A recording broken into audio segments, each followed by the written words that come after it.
The raising of Lazarus. A man named Lazarus was sick. He lived in Bethany with his sisters, Mary and Martha. This is the Mary who later poured the expensive perfume on the Lord's feet and wiped them with her hair. Her brother Lazarus was sick, so the two sisters sent a message to Jesus telling him, "Lord, your dear friend is very sick." But when Jesus heard about it, he said, "Lazarus' sickness will not end in death. No, it happened for the glory of God, so that the Son of God will receive glory from this."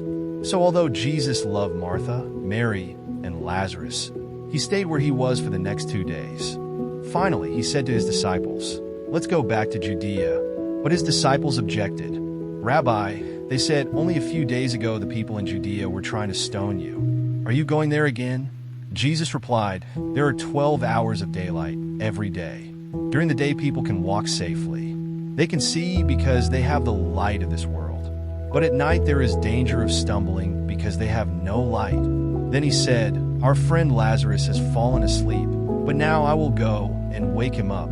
The disciples said, "Lord, if he is sleeping, he will soon get better." They thought Jesus meant Lazarus was simply sleeping, but Jesus meant Lazarus had died. So he told them plainly, "Lazarus is dead. And for your sakes, I'm glad I wasn't there, for now you will really believe. Come, let's go see him." Thomas, nicknamed the twin, said to his fellow disciples, "Let's go too and die with Jesus." When Jesus arrived at Bethany, he was told that Lazarus had already been in his grave for 4 days. Bethany was only a few miles down the road from Jerusalem, and many of the people had come to console Martha and Mary in their loss.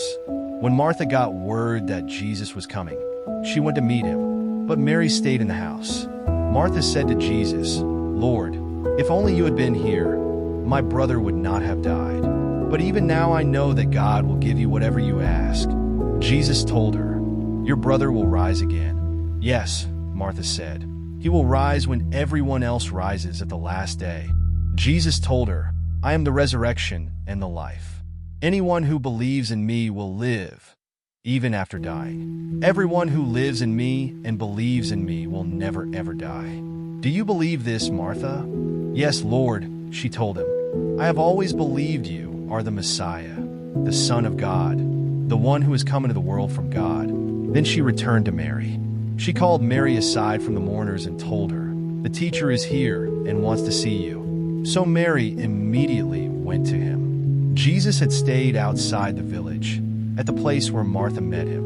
When the people who were at the house, consoling Mary, saw her leave so hastily, they assumed she was going to Lazarus' grave to weep. So they followed her there. When Mary arrived and saw Jesus, she fell at his feet and said, "Lord, if only you had been here, my brother would not have died." When Jesus saw her weeping and saw the other people wailing with her, a deep anger welled up within him, and he was deeply troubled. "Where have you put him?" he asked them. They told him, "Lord, come and see." Then Jesus wept. The people who were standing nearby said, "See how much he loved him." But some said, "This man healed a blind man. Couldn't he have kept Lazarus from dying?"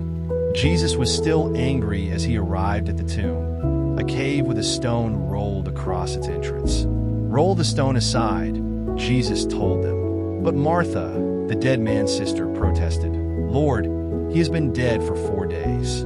The smell will be terrible." Jesus responded, "Didn't I tell you that you would see God's glory if you believed?" So they rolled the stone aside. Then Jesus looked up to heaven and said, "Father, thank you for hearing me.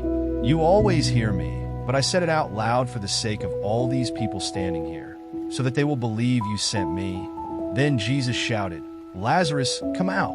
And the dead man came out, his hands and feet bound in grave clothes, his face wrapped in a headcloth. Jesus told them, "Unwrap him and let him go."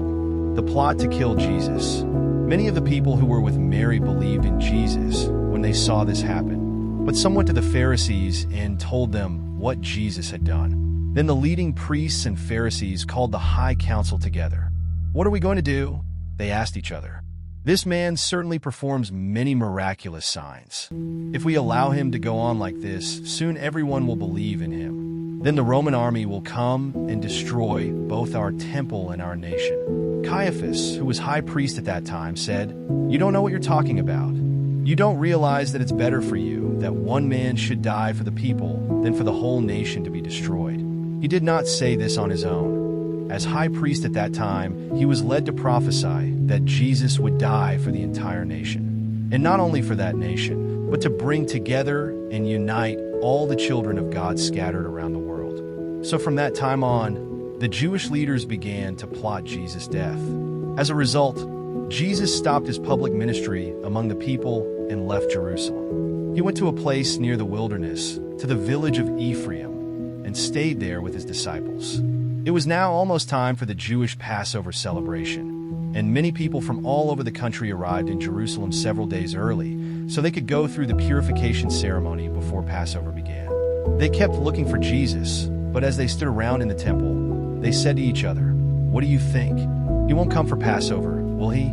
Meanwhile, the leading priests and Pharisees had publicly ordered that anyone seeing Jesus must report it immediately so they could arrest him.